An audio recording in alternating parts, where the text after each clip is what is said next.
Latin. Are you speaking pigeon Latin? I don't even know what you're saying. What's he saying? What's he saying? Saying everything that the pigeons say. The pigeons feel like victims. We can't fly. Oh my God, we can't fly any higher than any buildings. The white man is doing it to us. The aliens are doing it. It's the devil. The eagle should not be hanging out with the pigeons because the eagle can fly to the highest mountains, up into the clouds and soar like the hawk. You got to be ready to spread your wings and fly. It has nothing to do with how you look. Has nothing to do with how you feel. Get up off your ass. Rise up right now. Are you ready to do that? You got to go through the metamorphosis and the change of pressure. You've got to go through change of the heat and the drama to be able to get through the rhythm that you think that you're in is going to rebound and go the other way if you just move through it. Everything is temporary. Everything is temporary. Everything is temporary. Temporary. Temporary.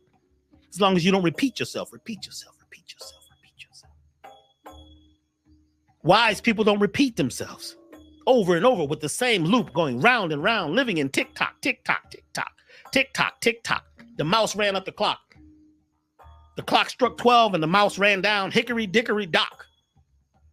Who's getting dickoried and who's getting docked? Because you're caught in time. You're worried about what time it is. You're worried about how old you are, how tall you are, how dark you are, how light you are, what other people got versus you, and what you think that somebody else did and what they did in the past is going to happen again, because now you're caught up in a loop, and that loop is a feedback loop, and that feedback keeps feeding back and eating you alive. Mental, physical, and spiritual parasites. Challenge is difficult. It's a change. But you got to put pressure on yourself. That's what they call the piezo effect.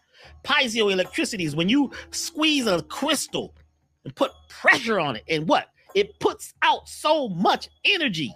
You're a crystal. You are the dark crystal. I don't know where Brother Rich is. He just left. He just said, hey, Dr. B, and he's gone. But that's all right. So we are the medicine, but we're also the poison. We're both. Depending on our focus, depending on where you're getting your supply. Don't get high off your own supply. Get out of the fast lane. Get out of what they're doing. Get out of the mainstream. Listen to something new. Go listen to some old records. Get records. Get a record player.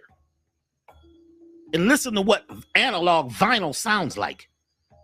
Go put your hands in the soil. Dig in the soil so you can get that dirt under your nails. What happens when you get dirt under your nails? That's vitamin B complex, vitamin B12 especially, in the soil. It comes from dirt. But you working in the garden with gloves on because you don't want to touch the dirt. Because the dirt is dirty. But you come from dirt. You're made of dirt. You're from the minerals. So what we have to do is get back to nature. Get as close as you can.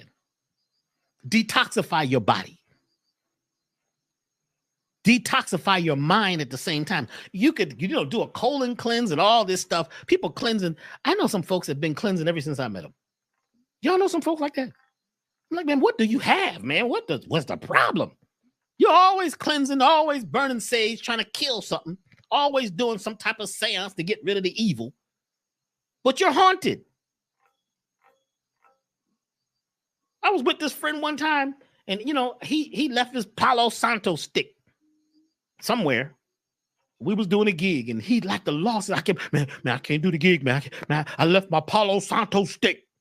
You think the Palo Santo stick is what does it? Palo Santo doesn't do anything. You are connecting with it, making it do what it does. So why don't you just imagine you have the Palo Santo? Imagine you have the crystal. Imagine you are the seasoning on your food. You don't have any seasonings, right? If you just eat the food and imagine that it's seasoned, guess what? If you're open enough, if you're spiraling enough, if you realize the rhythm that you have and the power that you have, you can make it taste good with your mind, because it's all in your mind, in your mind, in your mind. It's all happening in your mind. Dr. B, I don't believe them herbs really work. I think it's all in your mind. Well, even if it's all in my mind, the whole world is a matrix in my mind. It's a mind matrix. Yours too. But if you get too caught in reality, then you can't get to the highest point. You can't get to that place where you have divinely realized your state of consciousness within you, not based on a movement, not based on some teacher, not based on some prophet, not based on some book, based on you becoming the books. So you use the books, you use the knowledge. That's your base, that's your foundation. But then we've got to go through what we call change and metamorphosis. You've got to begin to grow. You've got to go from that caterpillar into the cocoon. In the cocoon, the caterpillar dies. It dies on the cross between the stick. And in that crystallized state, it begins to become something new. We have to get to the place where we start becoming something new. This is where we're at right now. Are you ready for this? Is this feeling right to you? If it doesn't, then it's okay. I'm not trying to convince you of anything. I'm telling you what I'm doing, what I'm going through. I'm up and down, back and forth. You see, I go someplace in between genius and crazy all the time. One minute I got an incredible idea. If I don't get that idea down to the studio or in the lab quickly, guess what? It might be gone, and now I'm through. I'm sitting there. I don't know what the heck is going on, but I'm riding the wave. You need to know that another wave is coming. You need to know that that pendulum, it swings one way and it swings back and forth. That pendulum keeps swinging back and forth. The pendulum just don't go one way. It goes the same amount of distance in the other direction. This is like when I first got, when I first became a vegan many years ago, guess what? I started eating so much starch, and I was a vegetarian junk food man. I just ate, I was hungry because I was used to having crunchy fried things. I started frying everything. I ate so much fried stuff. I might as well went ahead and eat some meat because I was turning the meat into acrylamide. The vegetables, because when you fry something too deeply, you create acrylamide. That's all. It's like a polymer. It's like a glue, acrylamide, especially if it's animal fat. You put animal fat, which has water in it, into some grease. And guess what? At high temperatures, you're making a glue. A lot of people are eating acrylamide. Same stuff you put on your nails. It's amazing we could live eating what we've eaten. It's amazing we could live talking some of the talk we've talked. It's amazing that we could live with some of the gossip that we've had and some of the nosiness and newsiness that we've been involved in. That's changing as of now. Are you ready to change that now? Or do you need to still eat the stuff that's in your refrigerator? That's trash. You still need to live and have the friends you got for a little while because you don't want to be out here lonely, because a lot of people, the fear is the fear of being alone, the fear of missing out. I don't want to look like what I really look like on my profile, because people gonna really see what I look like. So you're part of a masquerade, huh? You like the masquerade, and you want to know what's going on. What's going on is you're fake, and you've become fake, and the fake thing is what's happening now. Fake spirituality, fake veganism, fake vegetarianism, fake consciousness, fake wokenism. I'm not saying there isn't a real side to it. I'm saying a lot of people are just doing it because it's the thing to do. It's not in their heart, and they're not passionate about it.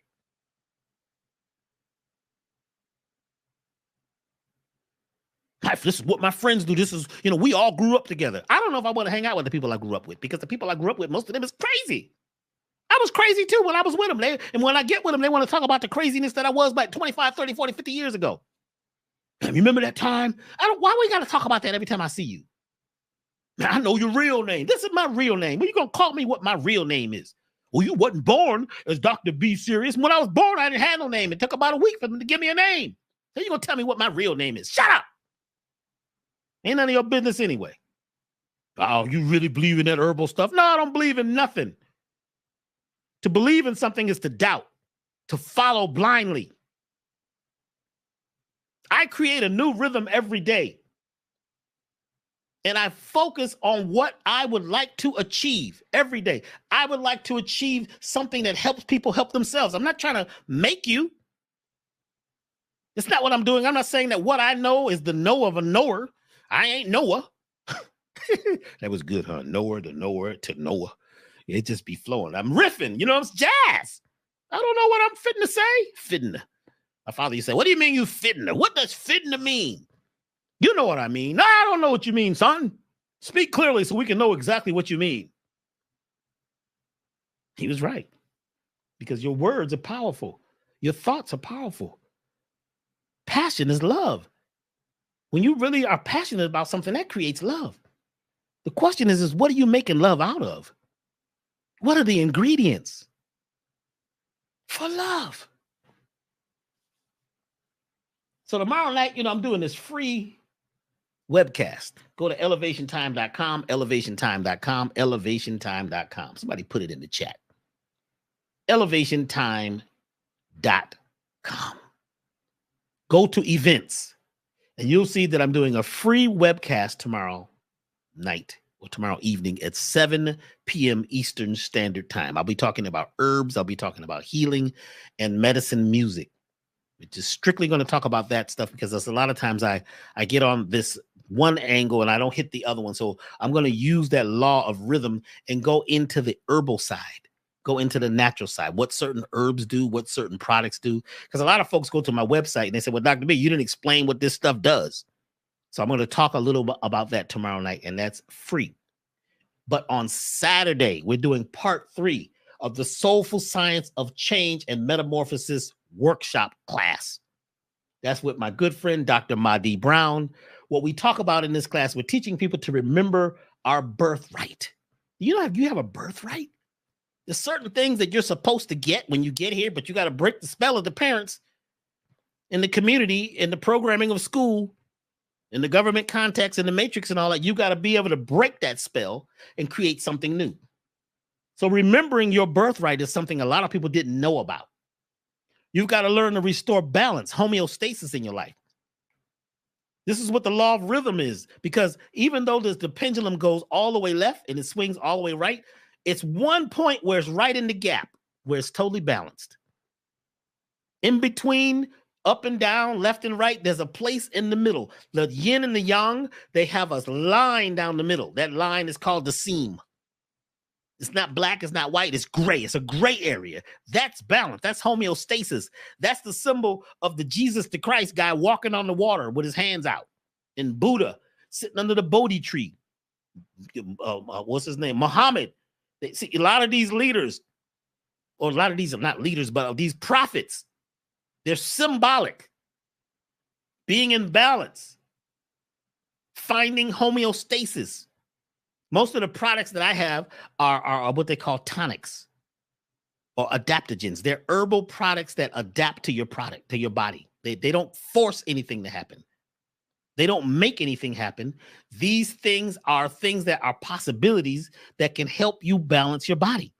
And sometimes if you're too toxic, too alkaline, you got to become a little acidic. Did you know that alkalinity can take you out quicker than acidity? Did you know that? How many people knew that? pH is potential hydrogen. Did you know that you could take certain things?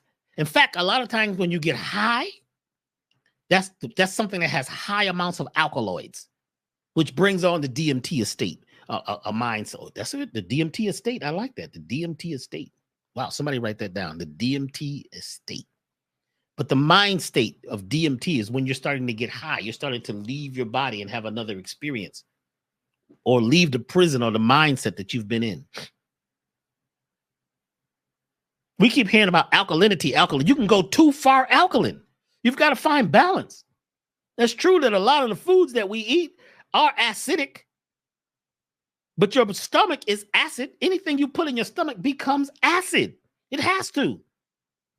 The hydrochloric acid in your stomach is one of the most abrasive and destructive things there is. It's got to become acidic for a minute. Then it goes to the small intestine where things that something like a baking soda comes online to actually turn it alkaline. But if you're angry all the time, your blood is too acidic. If you're upset, if you're feeling like a victim, now all of a sudden you're at a state where your blood is burning up, it's hot, and you're in inflammation mode because you're looking for a problem. Because your reticular activating system says, look for more of what you're focusing on. If you're looking more for problems in the news, you're going to find problems. If you look for more love, you're going to find more love. If you look for more peace, you're going to create more peace. But it's your mindset that's choosing what you're eating. And sometimes you're eating more acidic food because you got an acidic personality and you're an asshole. Oops, did I say that? Can you say that on the radio? Is this the radio? No, this is the internet. I guess I can say things. Brother Rich be cussing sometimes. Brother Rich, where you at? But on Saturday, part 3 of the Soulful Science of Change and Metamorphosis, class 3. I'm here, Dr. B. I'm here. Okay. So that's this Saturday. This has been a 3-part series, and there is a part 1, there's a part 2, and guess what? At the end of this, everybody that took all 3 of these classes will get a rebirth certificate because you will have the tools to rebirth your life. When you start realizing that a lot of what you're saying is a prediction, did you know a lot of what you're saying and thinking, you're predicting? Now, the question is, are you predicting the best outcome or are you predicting the worst? Is your language a self-fulfilling prophecy? And if you feel just because you're down and out and you're depressed, you're going to be that way, and that's just how it is, instead of realizing that you're on a pendulum swing and you're about to go into genius mode. So this Saturday, the class starts at 10 a.m. Eastern Standard Time. Go to elevationtime.com. Look for the Soulful Science of Change and Metamorphosis class with Dr. B. Sirius and Dr. Marty Brown. And that Dr. Marty Brown is on one, y'all. He is like, that dude ain't from here. You look at him, you know he's from somewhere else, for real. It is no joke that he landed in a little ship. He almost took me there once, and I said, no, I don't need to go right now. But we're at this time where we've got to go through this change and metamorphosis, so we're giving you the steps of how to grow and how to change. So that's on Saturday, this Saturday, at 10 a.m. Eastern Standard Time. Is part 3 of the Soulful Change and the Soulful Science of Change and Metamorphosis, class 3. Brother Rich, there you are. How you doing, brother? Disappear, reappear. Nah, I mean, I was absorbing, I was relaxing, chilling in the background, just listening to you talk, man. When you go off, Doc, and I don't want to interrupt you. You be in that flow, you be in that zone, man. If somebody stop you, you might cast a spell on them or something like that, man. They cast a spell on themselves. Oh man. Hey Doc, you know what I want to do? I want to take a couple of live calls tonight. Sure. You down before we get out of here? Sure. Let's take a couple of live calls. Family, so what I want to do now is take a couple of calls before we get out of here. So let me put the link in the chat.